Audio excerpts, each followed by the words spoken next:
पाच आरोपीला अटक केली आणि परत त्यांना जे गुन्हे दाखल केले आंदोलकांवर ते असे नाही गुन्हे दाखल केले, त्यांच्या घरात घुसून खेचून त्यांच्या गुन्हे दाखल केले, त्यांची धिंड काढली.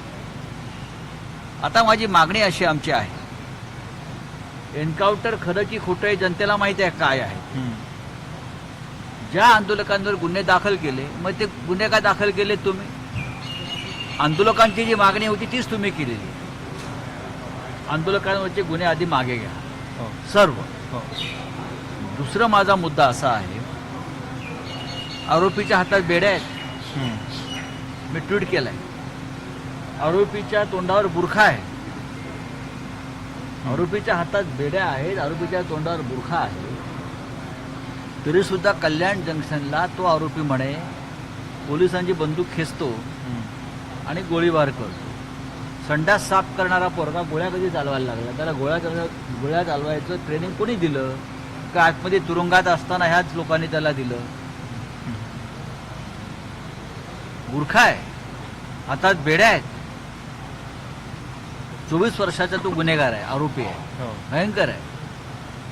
तर तो 24 वर्षाचा संडास साफ करणारा माणूस मुलगा पोलिसांना कमरेला लटकवलेली बंदूक खेचून घेतो असं म्हणतात. बरं, पिस्तूल लॉक असतं, पिस्तूल लॉक असतं ना. हे सगळा प्रकार संशयास्पद आहे.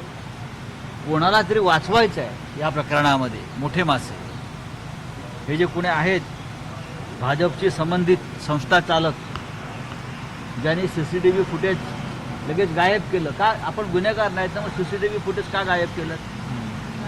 याचं उत्तर द्यावं देवेंद्र फडणवीसांनी, एकनाथ शिंदेनी. पण साहेब, आरोपी काहीतरी कृत्य करतो त्याला संस्था चालक कसा जबाबदार? म्हणजे ते मग पोस्को का लावलात तुम्ही त्यांना? मग पोस्को का लावलात? आरोपीच्या कृत्यामध्ये अशा वारंवार जर काय तिथे घडत असेल तर संस्था चालक त्या सहभागी होते का? मग तुम्ही CCTV का फुटेज गायब केलं? अनेक प्रश्न आहेत, अनेक प्रश्न आहेत. आणि प्रश्न असा आहे, एकनाथ शिंदे जे मुख्यमंत्री आहेत, ज्यांनी हे सगळं केलेलं आहे, त्यांचं चारित्र्य जे आहे या आधीचं राजकीय आणि इतर, ते काय या बाबतीत तितकंसं बरं नाही. ज्या पोलीस अधिकाऱ्यांनी हे केलेलं आहे तुम्ही त्यांचा इतिहास पहा, त्यांनी आधी काय काय केलेलं आहे, ज्या पोलीस अधिकाऱ्यांकडे काम करून घेतलेलं आहे. आरोपीला कठोर शिक्षा मिळायलाच पाहिजे आणि जागच्या जागी मिळायला हवी, या मताशी आम्ही सहमत आहोत. बाळासाहेब ठाकरेंची तीच भूमिका होती.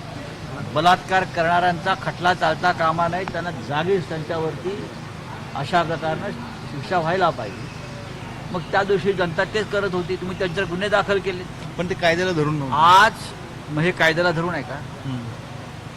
आज महाराष्ट्रामध्ये जरांगे पाटलांनी जे वातावरण निर्माण केलेलं आहे, सरकारच्या खुर्चीला जी खालून आग लावली आहे बुडाला अनेकांनी, त्याच्यावरून लक्ष विचलित करण्यासाठी केलंय का? महाराष्ट्रामध्ये अनेक प्रश्न आहेत, शेतकऱ्यांचे प्रश्न आहेत, कष्टकऱ्यांचे प्रश्न आहेत, लोक संतापलेले आहेत तुमच्या सरकारवर. त्याच्यामुळे हा एक नवीन कथानक तयार करून काही दिवस लोकांना या चर्चेत ठेवायचं, त्यासाठी ही कालची घटना घडवली का? अशा लोकांच्या मनात शंका आला तर त्यात चुकीचं काही नाही. मुळात ह्याच्यामध्ये कोण कोण सहभागी आहे हे साधं प्रकरण नाही. न्यायालयीन कस्टडीतला एक गुन्हेगार आहे, ज्याला तुम्ही फास्ट ट्रॅक कोर्टात त्याचा खटला चालवा